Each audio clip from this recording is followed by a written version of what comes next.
ഞങ്ങളുടെ മുഖ്യമുദ്രാവാക്യം എന്തായിരുന്നു? ഇന്ദിര എന്നാൽ ഇന്ത്യയല്ല, ഇന്ത്യ എന്നാൽ ഇന്ദിരയുമല്ല, 60 കോടികൾ അവരുടെ ഇന്ത്യ. അടിയന്തരാവസ്ഥയുടെ ഭീകരത എന്ത് എന്നറിഞ്ഞ് തുടങ്ങുന്നതിന് മുമ്പ് ആദ്യ നാളുകളിൽ തന്നെ അവരെന്ത് ചെയ്തു?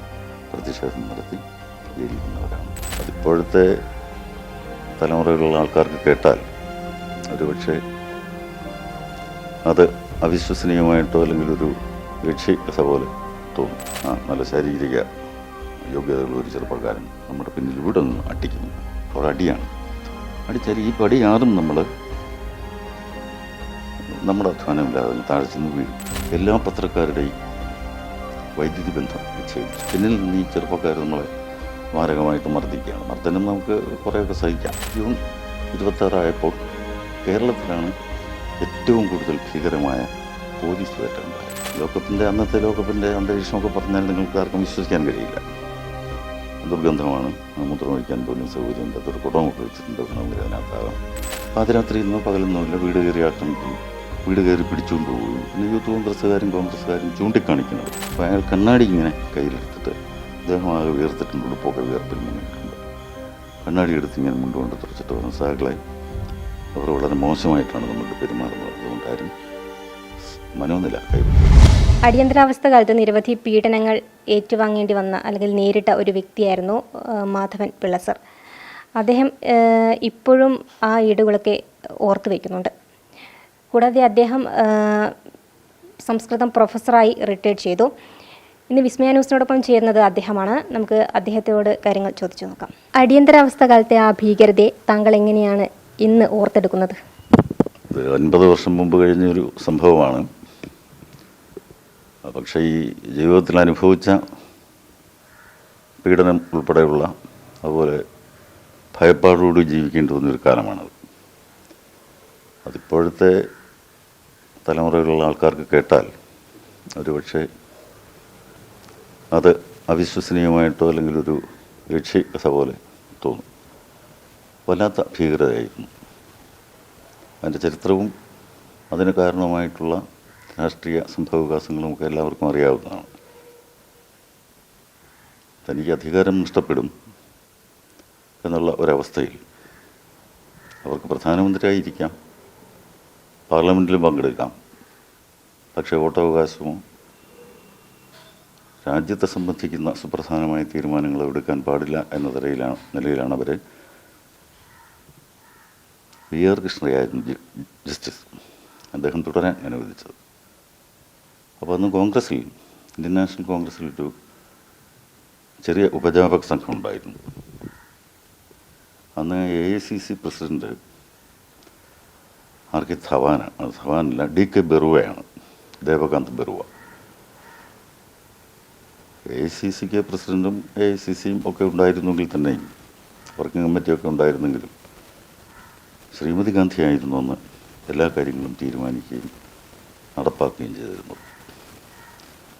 അവർക്ക് ഒത്താശക്കാരായിട്ട് R.K. ധവാൻ, അന്ന് ബംഗാൾ മുഖ്യമന്ത്രിയായിരുന്ന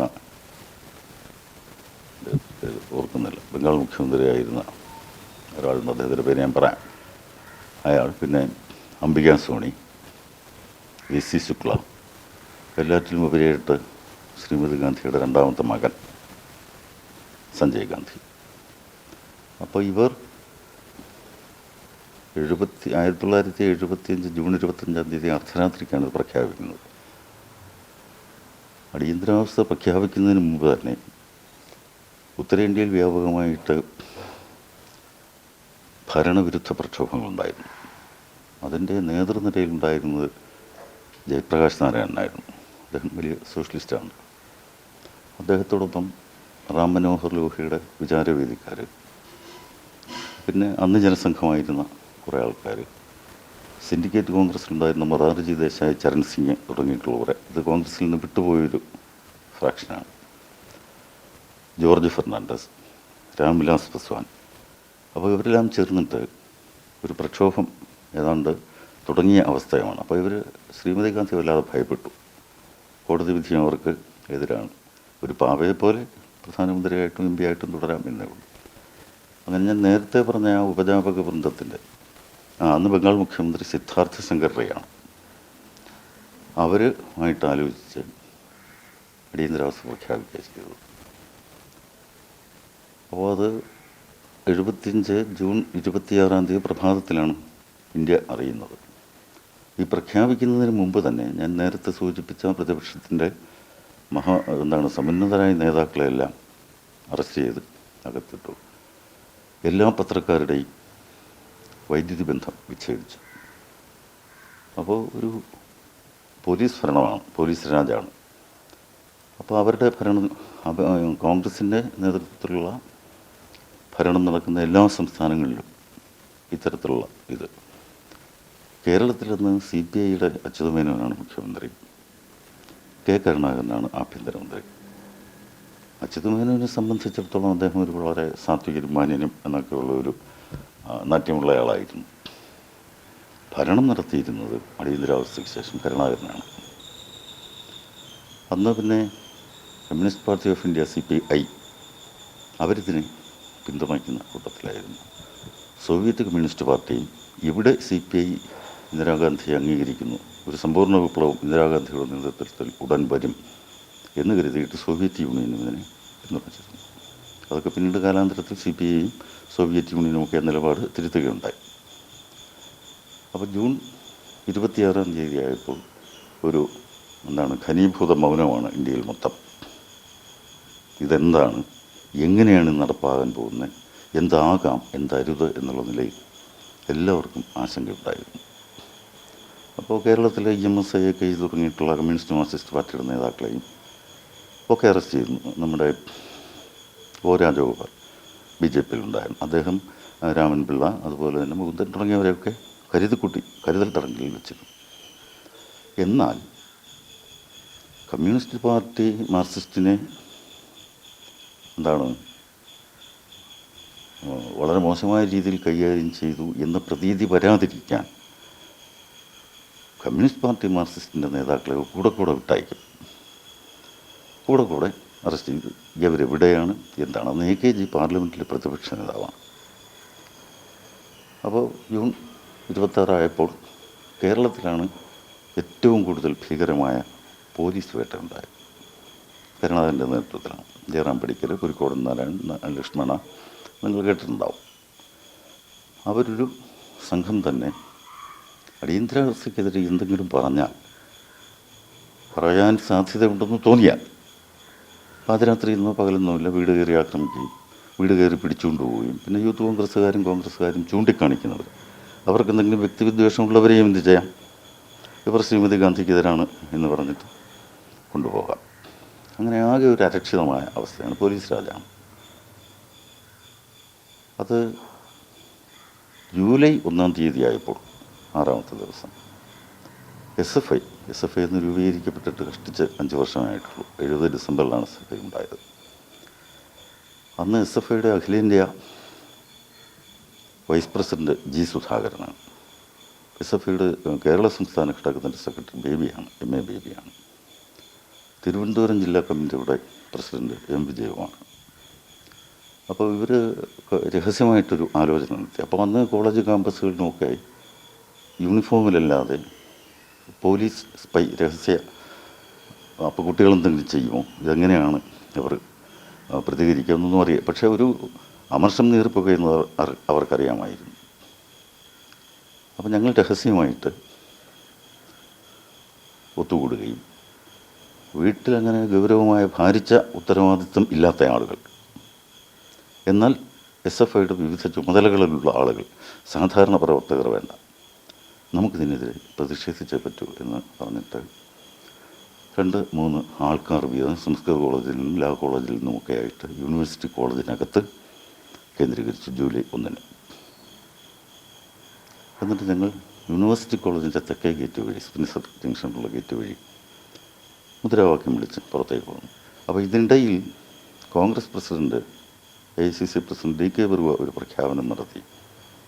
ഇന്ദിര എന്നാൽ ഇന്ത്യയാണ്, ഇന്ത്യ എന്നാൽ ഇന്ദിരയുമാണ്. Indira is India and India is Indira. അപ്പോൾ ഞങ്ങളുടെ മുഖ്യ മുദ്രാവാക്യം ഇതായിരുന്നു: ഇന്ദിര എന്നാൽ ഇന്ത്യയല്ല, ഇന്ത്യ എന്നാൽ ഇന്ദിരയുമല്ല. 60 കോടികൾ അവരുടെ ഇന്ത്യ. പിന്നെ പ്രധാനമായും പറഞ്ഞത് മുദ്രാവാക്യം വിളിച്ചത് rebirth of lady Macbeth, that is Indira Gandhi. പിന്നെ വിളിച്ചത് കോംറേഡ്സ് റൈസ് അഗൻസ്റ്റ് ഫാസിസം. ഇത്രയും ഇങ്ങനെ പിന്നെ അടിയന്തരാവസ്ഥ അറബിക്കടലിൽ, ഇന്ദിരാഗാന്ധി ഭാരതയുക്ഷി, ഇന്ത്യയിൽ പട്ടാള ഭരണം, ഇന്ത്യയിൽ ഏകാധിപത്യ ഭരണം, ഇന്ത്യയിൽ അർത്ഥഫാസിസം വന്നിരിക്കുന്നു. അപ്പോൾ അതിനെതിരെ വളരെ ഉച്ചത്തിൽ മുദ്രാവാക്യം വിളിച്ച് ഞങ്ങൾ സെക്രട്ടേറിയറ്റിൻ്റെ മുൻവശത്ത് മധ്യഭാഗത്തുള്ള ആ പ്രതിമയൊക്കെ നിൽക്കുന്ന സ്ഥലത്ത് അവിടെ എത്തി. വലിയ വേഗതയിലാണ് അപ്പോൾ നാട്ടുകാരെല്ലാം അത്ഭുതപ്പെട്ട് നിൽക്കുന്നുണ്ട്, ഈ പിള്ളേർ എന്തിനാക്കി പോകുന്നത് എന്നുള്ള മട്ടിൽ. ഇതെങ്ങനെ ഇരിക്കുന്നു അതുവരെയും തിരിച്ചറിവില്ല, അടിയന്തരാവസ്ഥ എങ്ങനെ കരാളമാകും എന്നുള്ളതിനെക്കുറിച്ച്. അപ്പോൾ ഞങ്ങളെ അവിടെ നിന്ന് അറസ്റ്റ് ചെയ്ത് 24 പേരെയും അറസ്റ്റ് ചെയ്ത് കണ്ടോൺമെൻറ്റ് പോലീസ് സ്റ്റേഷനിൽ കൊണ്ടുവന്നു. പോലീസ് സ്റ്റേഷൻ ക്യാമ്പസിൽ വന്നതിന് ശേഷം പറഞ്ഞു ഇനി മിണ്ടി പോകരുത്. അതുവരെ ഞങ്ങൾ വണ്ടിയിലും മുദ്രാവാക്യം വിളിക്കുക. അവിടെ വന്നിട്ട് ആദ്യം സുധാകരനെ അകത്തേക്ക് വിളിച്ചു. ഒരു 3-4 മിനിറ്റ് കഴിഞ്ഞപ്പോൾ അദ്ദേഹം പുറത്തു വന്നു. അയാൾ വെള്ള ഉടുപ്പും മുണ്ടും ധരിക്കുന്ന ആളാണെന്ന്. അപ്പോൾ അയാൾ കണ്ണാടി ഇങ്ങനെ കയ്യിലെടുത്തിട്ട്, അദ്ദേഹം ആകെ വിയർത്തിട്ടുണ്ട്, ഉടുപ്പൊക്കെ വിയർപ്പിൽ മുങ്ങിയിട്ടുണ്ട്. കണ്ണാടി എടുത്ത് ഇങ്ങനെ മുണ്ടുകൊണ്ട് തുറച്ചിട്ട് പറഞ്ഞു, സഹാക്കളെ, അവർ വളരെ മോശമായിട്ടാണ് നമ്മളുടെ പെരുമാറുന്നത്, അതുകൊണ്ട് ആരും മനോനില കൈവിടരുത്, എന്തും പ്രതീക്ഷിക്കുക. തൊട്ടുനിന്ന് ഞങ്ങളെ ലോക്കപ്പ് ചെയ്തു. അന്നത്തെ ലോക്കപ്പിൻ്റെ അന്തരീക്ഷമൊക്കെ പറഞ്ഞാൽ നിങ്ങൾക്ക് ആർക്കും വിശ്വസിക്കാൻ കഴിയില്ല. ദുർഗന്ധമാണ്, മൂത്രമൊഴിക്കാൻ പോലും സൗകര്യമില്ല, അതൊരു കുടമൊക്കെ വെച്ചിട്ടുണ്ട്, വേണമെങ്കിൽ അതിനകത്താകാം. എന്നിട്ട് ഈ തിരുവനന്തപുരത്ത് SFIയുടെ മിക്ക പ്രകടനങ്ങളിലുമൊക്കെ തന്നെ, പ്രതിഷേധ പ്രകടനങ്ങളിലുമൊക്കെ തന്നെ പങ്കാളികളാകുന്ന 2 യൂണിറ്റുകൾ, യൂണിവേഴ്സിറ്റി കോളേജ് യൂണിറ്റ്, സംസ്കൃത കോളേജ് യൂണിറ്റുമാണ്. അപ്പോൾ കണ്ടോൺമെൻറ്റ് സ്റ്റേഷനിലെ പല പോലീസ് ഉദ്യോഗസ്ഥർക്കും നമ്മളെ അറിയാം. മിക്കപ്പോഴും ഒരേ ഹോട്ടലിൽ നിന്ന് ഭക്ഷണം കഴിയുന്നു, കാണുമ്പോൾ അഭിവാദ്യം ചെയ്യുന്നു, മുതിർന്ന സൗമ്യരായിട്ടുള്ള ആൾക്കാർ. ഞങ്ങളെ പിടിച്ച് അകത്ത് കൊണ്ടുവന്നതിന് ശേഷം അരമണിക്കൂറിനകം ഈ പോലീസുകാരെയൊക്കെ അവിടുന്ന് മാറ്റി. എന്നിട്ട് കരുണാകരൻ്റെ പ്രത്യേക നിർദ്ദേശമനുസരിച്ച് പേരൂർക്കടയിലുള്ള SIP ക്യാമ്പിൽ നിന്ന് ട്രെയിനിങ് നടത്തിക്കൊണ്ടിരിക്കുന്ന 24 ചെറുപ്പക്കാരായ പോലീസുകാരെ അവിടെ കൊണ്ടുവന്ന് അത് അന്തരീക്ഷമൊക്കെ പറഞ്ഞ് ചിലത്രത്തോളം നിങ്ങൾക്ക് മനസ്സിലാവുമെന്ന് എനിക്കറിയില്ല.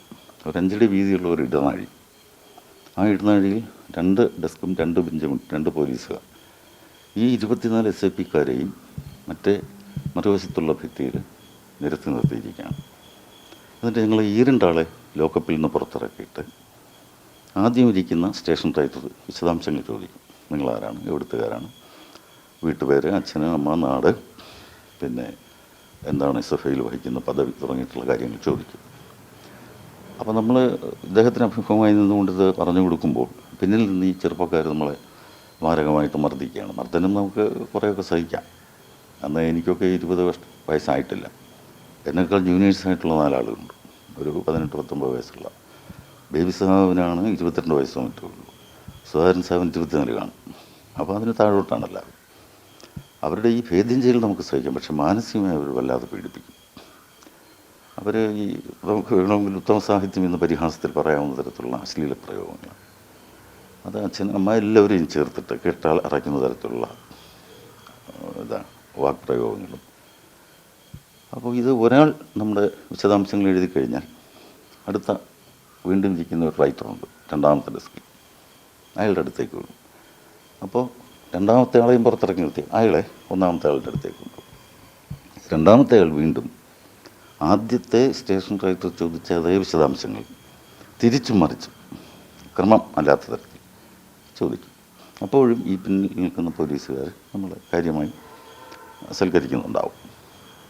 അത് കഴിഞ്ഞ് അതിൻ്റെ 12 അടിയോളം നീളം ഉണ്ടായിടനാഴിക്ക്, ആ ഇടനാഴിയുടെ അങ്ങേയറ്റം താഴോട്ട് 6 ചവിട്ടുപടിയും സ്റ്റെപ്പുകളുണ്ട്. അവിടെ പോലീസുകാർ ഡ്യൂട്ടിയൊക്കെ കഴിഞ്ഞ് വേഷം വെച്ചിടാനും വിശ്രമിക്കാനും ഒക്കെ ആയിട്ട് ടാർപോളിൻ കൊണ്ടൊരു ഷെഡ് പോലെ കെട്ടിയിട്ടുണ്ട്. ആ പടിയുടെ അടുത്തെത്തുമ്പോൾ ഇതിൽ ഏറ്റവും നല്ല ശാരീരിക യോഗ്യതയുള്ള ഒരു ചെറുപ്പക്കാരൻ നമ്മുടെ പിന്നിൽ ഇവിടെ നിന്ന് അടിക്കും. ഒരടിയാണ്. അടിച്ചാൽ ഈ പടി ആറും നമ്മുടെ അധ്വാനമില്ലാതെ താഴെ ചെന്ന് വീഴും, കമിഴ്ന്നു വീഴും. ഇതേതാണ്ട് ഒരു 11:15 മുതൽ 2:30 വരെ ഈ പരിപാടിക്ക് വിധേയരായി. എന്നിട്ട് ശേഷം ഞങ്ങളെ വീണ്ടും ലോക്കപ്പ് ചെയ്തു. രാത്രി ഒരു 9:30 മണി കഴിഞ്ഞപ്പോൾ ഒരു 2 വാൻ വന്നിട്ട് ഞങ്ങളെ 24 പേരെയും 2 വാനിലായിട്ട് കയറ്റിയിട്ട് പനവിള ജംഗ്ഷനിൽ താമസിക്കുന്ന ചീഫ് ജുഡീഷ്യൽ മജിസ്ട്രേറ്റ് ഉണ്ട്, അദ്ദേഹത്തിൻ്റെ വീട്ടിൽ കൊണ്ടുപോയി. അപ്പോൾ അന്ന് ഈ ശാസ്തമംഗലത്തെ പീഡന ക്യാമ്പിനെ കുറിച്ചൊക്കെ ചെറിയ ചെറിയ കേട്ടറിവുകളേ ഉള്ളൂ. ഇവർക്ക് സംശയമുള്ള നക്സലൈറ്റ് ആൾക്കാരെ നക്സലൈറ്റ് എന്ന് ആരോപിച്ച് നക്സലൈറ്റ് അല്ലാത്തവരെ പോലും ഒക്കെ പിടിച്ച് അവിടെ കൊണ്ട് പീഡിപ്പിക്കുന്നത് നമ്മൾ കേട്ടിട്ടുണ്ട്. അപ്പോൾ രാത്രി 9:30 മണി കഴിഞ്ഞിട്ട് നമ്മളിത് എങ്ങോട്ട് കൊണ്ടുവന്നു നമുക്കറിയില്ല. നമ്മൾ വിചാരിച്ച് മിക്കവാറും ശാസ്തമംഗലം ക്യാമ്പിലേക്കായിരിക്കും. പക്ഷെ ഞങ്ങളെ കൊണ്ടുപോയത് പനവിളയുള്ള ചീഫ് ജുഡീഷ്യൽ മജിസ്ട്രേറ്റിൻ്റെ വീട്ടിലാണ്. അപ്പോൾ അദ്ദേഹം അല്ലാതെയായി, ഈ പിള്ളേരെ എന്ത് ചെയ്യും ഈ രാത്രി കൊണ്ടുവന്നാൽ. അപ്പോൾ അദ്ദേഹം പറഞ്ഞ് തിരിച്ചു കൊണ്ടുപോവുക, ലോക്കപ്പ് ചെയ്യുക, നാളെ കോടതിയിൽ കൊണ്ടുവരാൻ പറഞ്ഞു. അപ്പോൾ അന്ന് ഞങ്ങളെ പിടിച്ചതിന് ശേഷം ഞങ്ങൾക്ക് വെള്ളമോ ഭക്ഷണമോ ഒന്നും തന്നിട്ടില്ല. പിന്നെ വരുന്നവരും പോകുന്നവരും എല്ലാം ഡ്യൂട്ടി കഴിഞ്ഞ് വരുന്ന പോലീസുകാരും എല്ലാവരും ലോക്കപ്പിനകത്തേക്ക് നോക്കിയിട്ട് അവർക്കറിയാവുന്ന സാഹിത്യമൊക്കെ പരിഭാഷപ്പെടുത്തിക്കൊണ്ടിരുന്നു. പിറ്റേന്ന് രാവിലെ 10 മണിയായപ്പോൾ ഞങ്ങളെ പഞ്ചൂർ കോടതിയിൽ കൊണ്ടുപോയി. അപ്പോൾ കോടതി പറഞ്ഞു 14 ദിവസത്തേക്ക് റിമാൻഡ് ചെയ്യുക. അങ്ങനെ ഞങ്ങൾ അന്ന് അട്ടക്കുളങ്ങര സബ് ജയിലാണ്, ഇപ്പോഴത്തെ വനിതാ ജയിൽ. അവിടെ ഞങ്ങളെ ലോക്കപ്പ് ചെയ്തു. 14 ദിവസം കഴിഞ്ഞപ്പോൾ വീണ്ടും ഇതേ കോടതി തന്നെ 14 ദിവസത്തെ കൂടി റിമാൻഡ് നീട്ടണം എന്ന് പറഞ്ഞു. അപ്പോൾ പുറത്ത് പാർട്ടിയൊക്കെ അവർ ഇടപെട്ട്, കുട്ടികളല്ലേ എല്ലാം പഠിക്കുന്നവരല്ലേ, മേൽക്കോടതി അപ്പീൽ കൊടുത്തു. അപ്പോൾ പറഞ്ഞു തൽക്കാലം റിമാൻഡ് അവസാനിപ്പിക്കുക, ജാമ്യത്തിൽ വിടുക. 2 വ്യവസ്ഥകൾ, കണ്ടീഷണൽ ബെയിലാണ്, സോപാധിക ജാമ്യം. 1, തിരുവനന്തപുരം ജില്ല വിട്ടു പോകരുത്. 2, എല്ലാ വെള്ളിയാഴ്ചയും കണ്ടോൺമെൻറ്റ് പോലീസ് സ്റ്റേഷനിൽ പോയി ഹാജർ രേഖപ്പെടുത്തണം. അപ്പോൾ ഇതിൽ ഈ 24 പേരിൽ കൊടുങ്ങല്ലൂരിലുള്ള ആൾക്കാരുണ്ട്. എൻ്റെ വീട് കായംകുളത്തിന് പടിഞ്ഞാറാണ്, മുതുകുളം. ഹോസ്റ്റലിലാണ് ഇവിടെ താമസിക്കുന്നത്. ആലപ്പുഴ ജില്ലയിൽ തന്നെയുള്ള വള്ളികുന്നം, അതുപോലെ കടയ്ക്കൽ, കൊല്ലം തുടങ്ങിയിട്ടുള്ള സ്ഥലങ്ങളിൽ നിന്ന് വന്ന് പഠിക്കുന്ന കുട്ടികളാണ്. അപ്പോൾ ഈ വ്യവസ്ഥ വെച്ചിട്ട് ഞങ്ങൾ സ്വാഭാവിക ജാമ്യത്തിൽ വിട്ടു. എന്നിട്ട് August, September, October, November, December, ജനുവരി, ഫെബ്രുവരി ഈ മാസങ്ങളിലെല്ലാം മാസത്തിൽ 1 തവണയോ 2 തവണയോ വിചാരണയുണ്ട്. അപ്പോൾ ഇന്നും നമ്മൾ കൂട്ടിൽ കയറി നിൽക്കുമ്പോൾ ചോദിക്കും കുറ്റം ചെയ്തിട്ടുണ്ടോ എന്ന് ചോദിക്കും. ആ കുറ്റം ചെയ്തിട്ടുണ്ട് എന്ന് തന്നെ പറയും, കുറ്റം നിഷേധിച്ചിട്ടില്ല. അങ്ങനെ 76 ഫെബ്രുവരി 23-ാം തീയതി ഞങ്ങൾ വീണ്ടും ശിക്ഷിച്ചു. ശിക്ഷ ഇതാണ്. ശിക്ഷാവിധിയിൽ പറയുന്നത് ഇങ്ങനെയാണ്: DIR-ൻ്റെ 43-ാം വകുപ്പും 69-ാം വകുപ്പും, DIR എന്ന് പറഞ്ഞാൽ ഡിഫൻസ് ഓഫ് ഇന്ത്യ റൂൾസ്, ഇതാണ് ലംഘിച്ചിരിക്കുന്നത്. DIR-ൻ്റെ 43-ാം വകുപ്പ് ലംഘിച്ചാൽ 5 വർഷം തടവും എത്രയോ രൂപ പിഴയും അടയ്ക്കണം, അല്ലെങ്കിൽ രണ്ടും ചേർത്ത് അനുഭവിക്കുക. ഇനി 69-ാം വകുപ്പിന് 3 വർഷം തടവും പണം പിഴയായി. കുട്ടികളായതുകൊണ്ട്, വിദ്യാർത്ഥികളായതുകൊണ്ട് ഇവർക്കിതിൻ്റെ രൂക്ഷത എന്താണ് അറിയാതെ ചാടിപ്പുറപ്പെട്ടവരാണ് എന്നുള്ളത് കൊണ്ട് 17 ദിവസം ഇവിടെ കിടന്നു, സബ് ജയിലിൽ കിടന്നു. ഇനി ബാക്കി 43 ദിവസവും കൂടി സെൻട്രൽ ജയിലിൽ ശിക്ഷ അനുഭവിക്കുക. അപ്പോൾ 2 മാസമാണ്, ഓരോ മാസം വീതം 2 വകുപ്പിനും കൂടി. അപ്പോൾ അന്ന് അടിയന്തരാവസ്ഥയുടെ ഒരു പ്രത്യേകത, കരുണാകരൻ്റെയും അദ്ദേഹത്തിൻ്റെ ആജ്ഞാനുവർത്തികളുടെയും അനുവാദമില്ലാതെ ഒരു കാര്യവും കേരളത്തിൽ നടന്നിരുന്നില്ല. ട്രാൻസ്പോർട്ട് ബസ്സുകൾ കൃത്യമായി ഓടിയിരുന്നു അത്രേ എന്നൊക്കെ പറയപ്പെടുന്നു. എല്ലാ ആഫീസുകളിൽ ഹാജർ നില ഭദ്രമായിരുന്നു, എല്ലാ കാര്യങ്ങളും ഭംഗിയായിരുന്നു. പക്ഷെ ഒരു ഘനീഭൂതമായ മൗനം അന്തരീക്ഷത്തിൽ. പരീക്ഷകളും മാർച്ച് ആദ്യവാരം തന്നെ തുടങ്ങി, യൂണിവേഴ്സിറ്റി പരീക്ഷകളും. അപ്പോൾ 23-ാം തീയതി ഞങ്ങളെ ശിക്ഷിച്ച് 2 മാസത്തേക്ക് സെൻട്രൽ ജയിലിലേക്ക് വിട്ടു. അപ്പോൾ ഞങ്ങൾക്ക് ആർക്കും പുറത്തിറങ്ങിയിട്ട് പരീക്ഷ എഴുതാം എന്നുള്ള വ്യാമോഹമൊന്നും ഇല്ല. ഇതിൻ്റെ ഇടയ്ക്ക് പറയാമോ എന്നറിയില്ല, എന്നാലും പറഞ്ഞേക്കാം. ഞങ്ങൾ 75 ജൂലൈ മാസത്തിൽ സബ് ജയിലിൽ കിടക്കുമ്പോൾ ഞങ്ങളോടൊപ്പം R ബാലകൃഷ്ണപിള്ളയും ജയിലുണ്ടായി. അന്നവർ പ്രതിപക്ഷത്താണ്.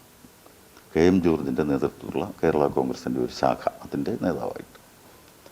പിന്നീട് ഞങ്ങൾ 76 ഫെബ്രുവരി 23-ന് സെൻട്രൽ ജയിലിൽ അടയ്ക്കപ്പെടുമ്പോൾ ഈ ബാലകൃഷ്ണപിള്ള ജയിലിൻ്റെയും യുവജനക്ഷേമത്തിൻ്റെയും നിയമത്തിൻ്റെയും ചുമതലയുള്ള മന്ത്രിയാണ്. അത് രാഷ്ട്രീയമായൊരു നയമാണ്. KM ജോർജും ബാലകൃഷ്ണപിള്ളയ്ക്കും മാപ്പെഴുതി കൊടുത്തിട്ട് സഖ്യ കക്ഷിയാവുകയാണ് ചെയ്തത്. അപ്പോൾ അദ്ദേഹം ഞങ്ങളുടെ ഔദാര്യം കാണിച്ചത് സാധാരണ മതഗ്രന്ഥങ്ങൾ മാത്രമേ ജയിലിൽ അനുവദിക്കാറുള്ളൂ. അപ്പോൾ പിള്ളേരല്ലേ പഠിക്കില്ലെന്ന് കരുതിയിട്ട് അദ്ദേഹം ഞങ്ങൾക്ക് പഠിക്കാനുള്ള പുസ്തകം തരാൻ അങ്ങനെ അനുവാദം കിട്ടി. എന്നാലും ജയിലിലോട്ടൊക്കെ വരാൻ ആൾക്കാർക്ക് പേടിയ, അന്വേഷിച്ച് വന്നാൽ തന്നെ അവർ ഭീഷണിപ്പെടുത്തുക, അങ്ങനെയുള്ള കാര്യങ്ങളുണ്ട്. പെങ്ങൾ വന്നാലും അമ്മ വന്നാലും അച്ഛൻ വന്നാലും അമ്മാവൻ വന്നാലും അങ്ങനെയുള്ള അനുഭവങ്ങളുണ്ട്. അവരെയും കുറ്റപ്പെടുത്തിയിട്ട് കാര്യമില്ല, ഉദ്യോഗസ്ഥരല്ലേ. അവർ പറയുന്നതനുസരിക്കുന്ന എന്താണ് ഉപകരണങ്ങളായി മാറി. ഇതിനിടെ പാർട്ടി വർക്കൽ രാധാകൃഷ്ണൻ്റെ അഡ്വക്കേറ്റ്, പിന്നീട് അദ്ദേഹം MP ഒക്കെ ആയിരുന്നു. അങ്ങനെ സെഷൻസ് കോടതിയിൽ എന്ത് ചെയ്തു, അപ്പീൽ കൊടുത്തു, വിദ്യാർത്ഥികളെന്നുള്ള പരിഗണനയിൽ. അങ്ങനെ സെഷൻസ് കോടതി ഈ കാര്യങ്ങൾ പഠിച്ചിട്ട് പറഞ്ഞു, അതെ ഇവർ വിദ്യാർത്ഥികളാണ്, പലരും വളരെ ചെറുപ്പമാണ്, അടിയന്തരാവസ്ഥയുടെ ഭീകരത എന്ത് എന്നറിഞ്ഞ് തുടങ്ങുന്നതിന് മുമ്പ് ആദ്യ നാളുകളിൽ തന്നെ അവരെന്ത് ചെയ്തു, പ്രതിഷേധം നടത്തി ജയിലിൽ വന്നവരാണ്. അവരുടെ ഭാവി എന്താണ് തകരാറിലാകരുത് എന്ന് കരുതി ഇതുവരെ അനുഭവിച്ച ശിക്ഷാ കാലാവധി ഈ 2 മാസത്തെ ശിക്ഷയായി അംഗീകരിച്ചുകൊണ്ട് ഇവരെ വിട്ടായി. അങ്ങനെ ഞങ്ങൾ മാർച്ച് 2-ാം തീയതി പുറത്തിറങ്ങുന്നു, മാർച്ച് 6-ാം തീയതി പരീക്ഷ തുടങ്ങുന്നു. ഞങ്ങളൊക്കെ തന്നെ നല്ല നിലയിൽ പാസ്സായി. ഞാൻ BA സാഹിത്യമായിരുന്നു സംസ്കൃതത്തിൽ. എനിക്ക് ഫസ്റ്റ് ക്ലാസ് റാങ്ക് ഉണ്ടായി. എന്നോടൊപ്പം ഉണ്ടായിരുന്ന ഡോക്ടർ ജയപ്രസാദ് MA സാഹിത്യത്തിൽ ഫസ്റ്റ് ക്ലാസ് ഉണ്ടായി. എല്ലാവരും ഒക്കെ നല്ല നിലയിൽ പാസ്സായി. ഞാൻ കോളേജ് അധ്യാപകനായി, അദ്ദേഹം കോളേജിൽ അധ്യാപകനായിട്ട് പിന്നീട് വൈസ് ചാൻസലറായി, SCRT ഡയറക്ടറൊക്കെ ആയി. ബേബി സാഹിബിനെ കുറിച്ചറിയാം, സുധാകരൻ സാഹിബിനെ കുറിച്ചറിയാം, വിജയകുമാറിനെ കുറിച്ചും ഒക്കെ അറിയാം. പക്ഷെ ഞങ്ങളാരും ജീവിതത്തിൽ പരാജയപ്പെട്ടു പോയില്ല. ഞങ്ങളാകെ ചെയ്ത ഒരു അപരാധം വിയോജിക്കുവാനുള്ള, അഭിപ്രായ ഭിന്നത രേഖപ്പെടുത്തുവാനുള്ള അവകാശം സംരക്ഷിക്കാൻ വേണ്ടിയാണ് ഞങ്ങളെ ചെറിയ പ്രായത്തിൽ ജയിലിൽ പോയത്. അത്രയേ ഉള്ളൂ. ഇന്നത്തെ മുഖ്യമന്ത്രി പിണറായി വിജയൻ, ആക്ടിവിസ്റ്റ് അതുപോലെ തന്നെ K. അജിത, അവരൊക്കെ നിരവധി പീഡനങ്ങൾ, അവർ മാത്രമല്ല ഒരുപാട് ആൾക്കാർ നിരവധി പീഡനങ്ങൾ പോലീസിൻ്റെ ഭാഗത്തു നിന്നും നേരിട്ടിട്ടുണ്ടായിരുന്നു. എന്നാൽ ഇന്നും അവരൊക്കെ രാഷ്ട്രീയത്തിൽ സജീവമാണ്. അപ്പോൾ അന്നത്തെ രാഷ്ട്രീയ സാഹചര്യമാണോ ഇന്ന് നിലവിലുള്ളത്? നിശ്ചയമായിട്ടും ഈ കാലാനുസാരം 50 വർഷം കഴിയുമ്പോൾ സമൂഹത്തിലും എന്താണ് രാഷ്ട്രത്തിൽ തന്നെയും ലോകഗതിയാകെ തന്നെയും എന്ത് ചെയ്തിട്ടുണ്ട്, ഒരുപാട് പരിവർത്തനങ്ങൾക്ക് വിധേയമാണ്. അതിന് അനുരൂപമായ തരത്തിൽ ഏത് വിപ്ലവ പ്രസ്ഥാനമായാലും അല്ലെങ്കിൽ പ്രത്യയശാസ്ത്രങ്ങളെ ആസ്പദമാക്കി പ്രവർത്തിക്കുന്ന സംഘടനകളായാലും പ്രത്യയശാസ്ത്രം ഒന്നുമില്ലാതെ പ്രവർത്തിക്കുന്നവരുമുണ്ട്. അവർക്കും എന്ത് ചെയ്യേണ്ടി വരും, നിലപാടുകളിൽ മാറ്റങ്ങൾ വരുത്തേണ്ടി വരും. അങ്ങനെ കാലത്തിന് ഒത്ത തരത്തിൽ കമ്മ്യൂണിസ്റ്റ് പാർട്ടിയെ എങ്ങോട്ട് കൊണ്ടുപോകാം എന്ന നിലയിലാണ് ഇന്ന് കമ്മ്യൂണിസ്റ്റ് പാർട്ടി പോകുന്നത്. അബദ്ധങ്ങളുണ്ടാവാം, അബദ്ധങ്ങൾ വീണ്ടും തിരുത്തിയെടുക്കുകയും എന്താണ് കൂടുതൽ ഉചിതമായ രീതിയിൽ വീണ്ടും പരിപാടിയിൽ നയങ്ങളിലും എന്താണ് ഇളവ് വരുത്തണമെങ്കിൽ ഇളവ്, മുറുക്കം വരുത്തണമെങ്കിൽ മുറുക്കം വരുത്തിക്കൊണ്ട് പ്രസ്ഥാനം മുമ്പോട്ട് പോകുന്നു. ഇന്നും അടിയന്തരാവസ്ഥയ്ക്കെതിരെ ഫലപ്രദമായി സംസാരിച്ചു കൊണ്ടിരിക്കുന്നവരും ഇപ്പോൾ അപ്രഖ്യാപിതമായ സവർണ ഫാസിസം നടത്തിക്കൊണ്ടിരിക്കുന്ന ഈ അപ്രഖ്യാപിത അടിയന്തരാവസ്ഥയ്ക്കെതിരെയും കർശനമായ, വളരെ യുക്തിഭദ്രമായ, വളരെ പ്രത്യയശാസ്ത്രനിഷ്ഠമായ നിലപാടുകൾ എടുക്കുന്ന പാർട്ടി കമ്മ്യൂണിസ്റ്റ് മാർക്സിസ്റ്റ് പാർട്ടി തന്നെയാണ്. കേരളം അടിയന്തരാവസ്ഥ കാലത്ത് നിന്ന് ഇന്ന് ഒരുപാട് മാറിയിട്ടുണ്ട്. അതിൽ കമ്മ്യൂണിസ്റ്റ് സർക്കാർ വലിയ പങ്ക് വഹിക്കുന്നുണ്ടെന്ന് തോന്നുന്നുണ്ടോ? എന്താണ് വിലയിരുത്തൽ? നിശ്ചയമായിട്ടും അടിയന്തരാവസ്ഥ കാലത്തെ ഭീകരത ഇന്ന് കേരളത്തിലില്ല. ഇന്ത്യയിൽ മറ്റു പലയിടത്തും ഉണ്ട്. ഞാൻ പറയാൻ വിട്ടുപോയൊരു കാര്യം, സഞ്ജയ് ഗാന്ധി അധികാരത്തിൽ കൈകടത്തുകയും ഇന്ദിരാഗാന്ധിയെ നോക്കുകുത്തിയാക്കി നിർത്തിക്കൊണ്ട് എന്ത് ചെയ്തു, ഒരുപാട് ഒരു ബാഹ്യശക്തിയായി നിന്നുകൊണ്ട് ഭരണത്തിൽ ഇടപെട്ടു. അന്ന് തുർക്കുമാൻ ഗേറ്റ് എന്ന് പറയുന്ന ഡൽഹിയിൽ ഒരു വിപുലമായ കോളനി ഉണ്ടായിരുന്നു, പാവപ്പെട്ട ആൾക്കാർ താമസിച്ചു. ഒരു ഗതിയുമില്ലാത്ത ആൾക്കാർ ചേരിയായി കഴിയുമല്ലോ. തുർക്കുമാൻ ഗേറ്റ് ഇടിച്ചു നിരത്തി നഗരത്തെ മോടി പിടിപ്പിക്കുക, ഏറ്റവും മനുഷ്യവിരുദ്ധ. ഇന്നതിപ്പോൾ ഉത്തരേന്ത്യയിലൊക്കെ നടക്കുന്നത് നമ്മൾ കാണുന്നു, അത്രയേ ഉള്ളൂ. അത് കേരളത്തിൽ നടക്കില്ല. ഇന്ന് കേരളത്തിൽ കമ്മ്യൂണിസ്റ്റ് പാർട്ടി ചെയ്യുന്നത് സ്വന്തമായി എന്താണ്, കുത്തിമറിച്ചൊരു ഇടപ്പാടമില്ലാത്തവന് 5 ലക്ഷത്തോളം ആളുകൾക്ക് വീട് കൊടുക്കുകയാണ്. ഒരു സർക്കാരും ചെയ്യാൻ കഴിയില്ല. ഒരുപാട് സാമ്പത്തിക പരിമിതികളുണ്ട്. കേന്ദ്രത്തിൻ്റെ ഭാഗത്തു നിന്ന് ഒരുപാട് ഞെരുക്കലുകളുണ്ട്.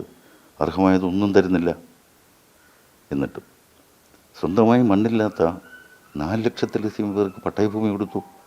ഇത് നിസ്സാരമല്ല. ഒരു വലിയ സാമൂഹ്യ സാമ്പത്തിക വിപ്ലവത്തിനാണ്.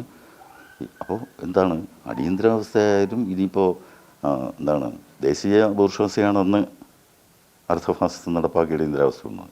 ഇത് സവർണ ഫാസിസമാണ്. ആര് വന്നാലും നമുക്ക് നമ്മുടെ എന്താണ് സംസ്ഥാനത്ത് നിന്നുകൊണ്ട് പരമാവധി എന്ത് ചെയ്യാൻ കഴിയും, വികസന കാര്യങ്ങളിലായാലും വിദ്യാഭ്യാസ കാര്യത്തിലായാലും ആരോഗ്യകാര്യത്തിലായാലും കേരളത്തെ 1-ാം നിരയിലേക്ക് നടത്തിക്കൊണ്ടിരിക്കുകയാണ്. വികസിത രാഷ്ട്രങ്ങൾ പലതിനും ഒപ്പമാണ് നമ്മുടെ പല കാര്യങ്ങളിലുമുള്ള ഇൻഡെക്സ്. അതിൽ അഭിമാനിക്കാം. അത് കേരളത്തിൽ കമ്മ്യൂണിസ്റ്റ് പാർട്ടിയാണ് ഇത് ചെയ്യുന്നത്. കമ്മ്യൂണിസ്റ്റ് പാർട്ടിയുടെ നേതൃത്വത്തിൽ തന്നെയാണ്. പിന്നെ പിണറായി വിജയൻ സാഹിബിനെ കുറിച്ച് ചോദിച്ചു. ഏറ്റവും അധികം ഒരുപക്ഷെ പീഡനം അനുഭവിച്ച അദ്ദേഹവും കോടിയേരി ബാലകൃഷ്ണനുമാണ്. കായികമായ പീഡനം ഏറ്റവും കൂടുതൽ അനുഭവിച്ച അദ്ദേഹമാണ്. മനസ്സിൻ്റെയും കമ്മ്യൂണിസ്റ്റുകാരൻ്റെ മനോദാർഢ്യം എന്നുള്ളതുകൊണ്ടാണ് ഇപ്പോഴും എഴുന്നേറ്റ് നടക്കുന്നത് എന്ന് പറയേണ്ടി വരും. അത്ഭുതമാണത്. എന്നിട്ടും അദ്ദേഹം എന്ത് ചെയ്യുന്നു?